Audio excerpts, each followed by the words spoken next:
Doc, good to be with you again, my friend. I haven't, not since those crazy days of Biden's mandated vaccinations have we done a segment, but really good to have you. So tell us about tariffs and how the wellness companies making sure we can get the drugs we need and not get screwed by tariffs.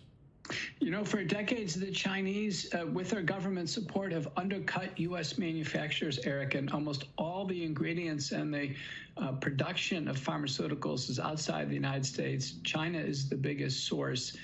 And now we're in trouble because with these tariffs, China has tremendous leverage. And, you know, Trump can't tell companies to start making products, but the Chinese government can clearly tell their companies what to do. So at the wellness company, we have two pharmacies, one in Boca Raton for the medical emergency kits. Patients can, you know, pre-purchase these, get big supplies. The field kit has the biggest supply of critical antibiotics and other drugs. And then we have memberships. Both the middle and higher tier memberships offer free generic drugs through our Beaumont, Texas pharmacy. We have ample supplies, no plans to raise prices. People ought to get memberships now, get the kits. I'm telling all my patients to be ready, have a little bit more of a supply for chronic medications so we don't get burned with price increases and actually shortages. Yeah, Doc, and the globe has become so, let's call it interwoven, especially with with healthcare and with drugs. But so a healthcare system that relies on a foreign supply chain to provide critical prescription drugs, almost a national security threat. Wellness companies in the right place at the right time to make sure that that doesn't happen to the folks who sign up, right? That's right. It's critical. You know, we're a national resource, international company.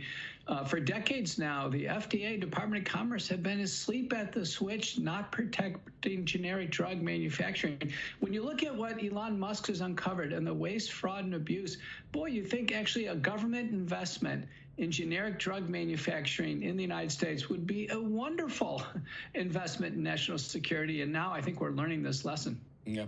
Do you think President Trump's threat of tariffs on foreign pharmaceuticals will actually be effective in bringing manufacturing of those much needed, maybe all drugs, back into the United States?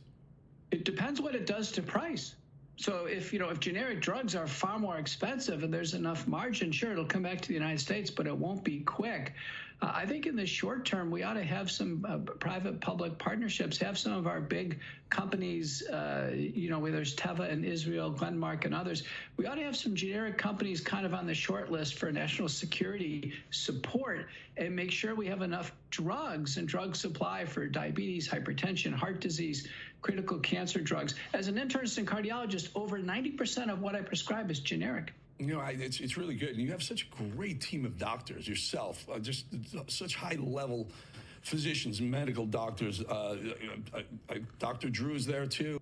Dr. Victory as well. How'd you amass such a great team?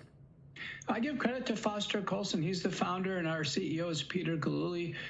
We do have a top team. We have all the specialties covered with. We added Alex Diaz, now formerly the top U.S. immigration doctor, to really open up the Hispanic world for us. He's incredibly articulate, bilingual, and he's a pediatric allergist, immunologist. He's in the right place at the right time. Yeah, you got them all covered, Doc. You got them all covered. The Wellness Company. Appreciate your time, Dr. McCullough. Really good to see you. Get you back and talk about some other stuff. And you got a limo waiting for you to get to an airport. We'll talk to you soon, brother. Thanks.